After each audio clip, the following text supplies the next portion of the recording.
6:19 new today. We want you to take a good look at these corn chips on your screen. Some of them are 100% organic. Others are genetically modified. And so if we asked you to pick them up, look them over, and then take a bite, would you be able to tell the difference? I can't taste the difference between the two of them. So this morning, we hear from a top scientist about the safety of genetically modified foods, more commonly called GMOs, and students pushing to change that perception. Our Pete Zervakis joins us live now with more on this story. Pete?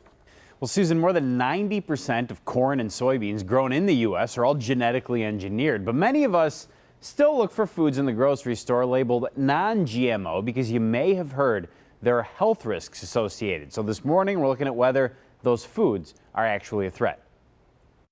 Do you think you've ever eaten a GMO? These college students are testing a class on their knowledge of GMOs, or genetically modified organisms. Two of these chips are organic and one of them is genetically modified. Can you guys guess which one is genetically modified? Biology professor Gloria Moudet says farmers have been genetically engineering the foods we eat for centuries. 95% of the corn in the U.S. is a GMO. Moudet studies the genetic characteristics that make tomatoes resistant to drought and to heat. As climate change increases, this stress is a very real concern. She says crops can be genetically modified to withstand high temperatures and pests, reducing the use of pesticides. And she says, despite fears, studies show GMOs are safe. Those have detected no negative health impacts of GMOs on humans or animals. She created a program where college students teach local high school students about the science behind GMOs. The genotype is going to be what? Remember, it's recessive. The college students say teaching the topic has changed their perceptions.